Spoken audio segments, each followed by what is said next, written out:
We will discuss rock cycle. You all know that rocks are of three types: igneous, sedimentary, and metamorphic. Igneous rocks are formed by cooling and crystallization of magma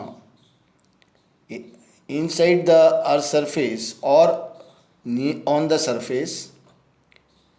Sedimentary rocks are formed by weathering, transportation, deposition, and lithification of the sediments.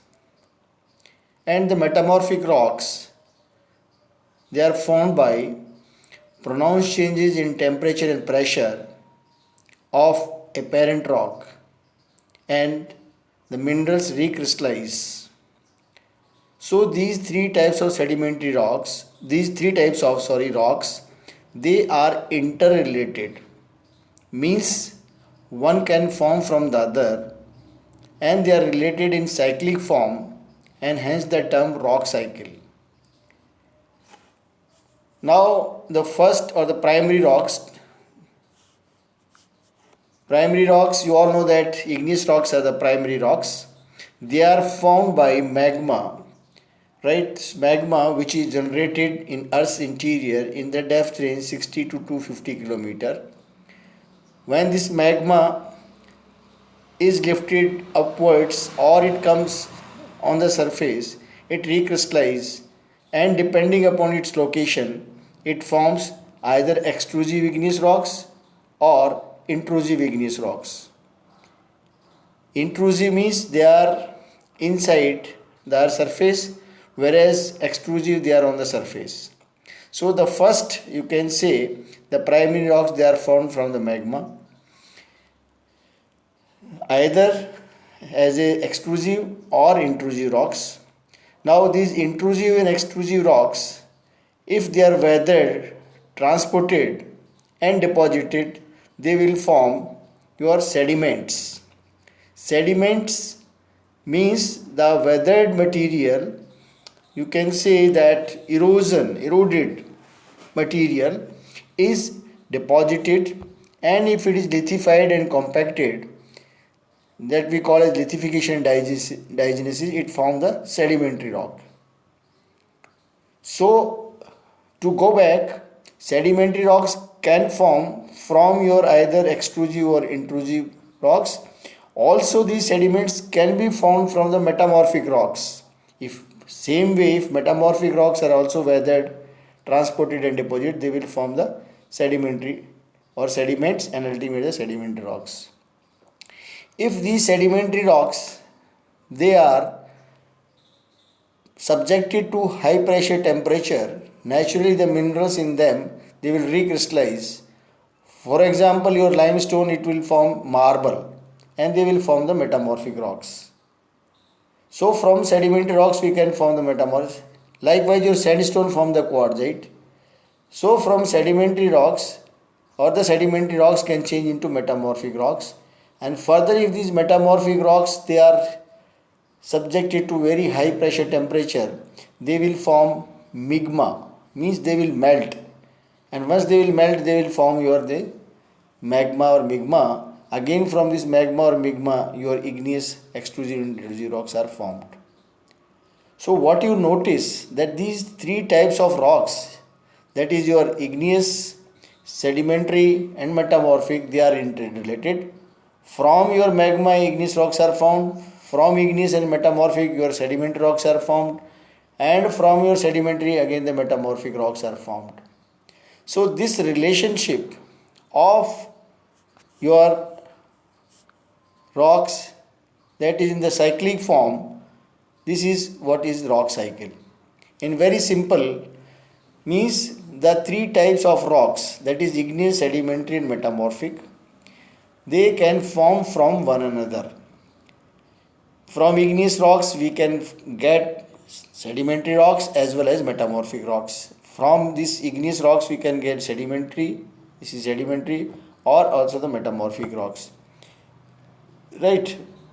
If your igneous rocks, they are heated or subjected to high pressure temperature, they will convert into metamorphic rocks.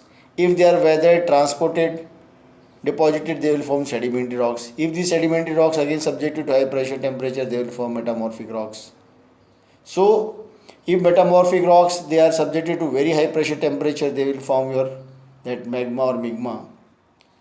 Right, so these three types of rocks, they are interrelated in a cyclic form, and hence the term the rock cycle there. Now the similar or more or less the geochemical cycle. In geochemical cycle, once we say is a continuous, once we say geochemical cycle, it means a continuous cycle of elements passing through and between the Earth's lithosphere, biosphere, hydrosphere and atmosphere. Means that is the passing, this is a continuous cycle of element passing. Means the actually the rock units, they they are aggregate of minerals, and what minerals, they are the aggregate of elements. So actually in rock cycle, or in say this cycle, rock cycle, what is change that is taking place, that whatever is the composition of the magma is passing to the your igneous extrusive or intrusive rocks. When they are weather transported, that elemental composition is passing to sedimentary, and this is ultimately the means there is a migration of an elements, you can say it. So in geochemical, once we say geochemical cycle, it is cycle of the your elements in the earth. So a continuous cycle of elements passing through and between earth's lithosphere, biosphere, hydrosphere and atmosphere.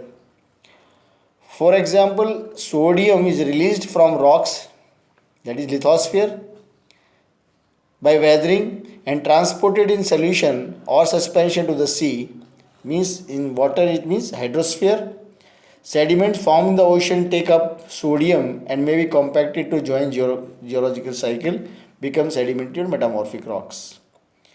So the geochemical cycle is more or less is the rock cycle.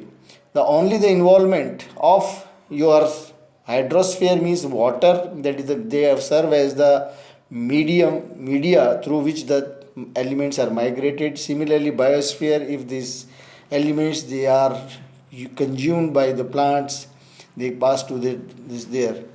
So from igneous rock, suppose they are weathered, they will form soil. From the soil these elements are taken by the plants, and when the plants they decay, then again it goes to the soil, and that soil becomes sediments and sedimentary rocks.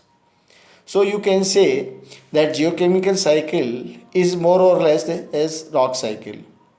You only have to concentrate once you say geochemical cycle, means that is the path of or passing of your elements between, you can say these four, that is lithosphere, biosphere, hydrosphere and atmosphere.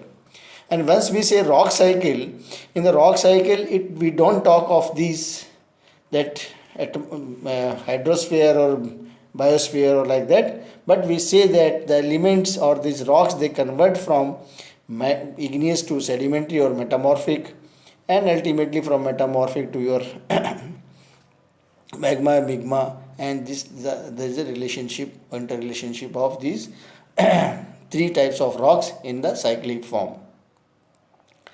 But actually what change is taking place means the depending upon that the rock type, ultimately the elements are migrating or they are passing. So this rock cycle in that sense is a geochemical cycle, because the elements are passing from magma to your igneous to sedimentary, metamorphic, from metamorphic to again either to sedimentary or to magma, like this. So that way it is, and you can say the geochemical cycle. But geochemical cycle also take into consideration of your biosphere also, atmosphere also. So in that way means rock cycle plus if you add something, that will be the geochemical cycle. But in broader sense or more to students of an UG or undergraduate classes, they can take it as good as a rock cycle. So simple you should understand in the nature, because in geology any phenomena takes millions of years. Say for formation of one crop of crystals from your magma, it will take millions of years. Means to crystallize complete you see magma or formation take millions of years. And from these igneous rocks, your sedimentary rocks, again when they are exposed, there is an erosion and they are transported, deposited. Again, it takes millions of years. But as what we have seen or observed in the field in the past, from that experience, it is concluded that these three rock types they are interrelated and one can form from the other, though the time taken by them or time taken as such in geological event is quite long, that you should also keep in mind. But ultimately these three types of rocks they are interrelated in the cyclic form, and this is what is the rock cycle. So thank you for today. This is rock cycle and the part geochemical cycle. Thank you.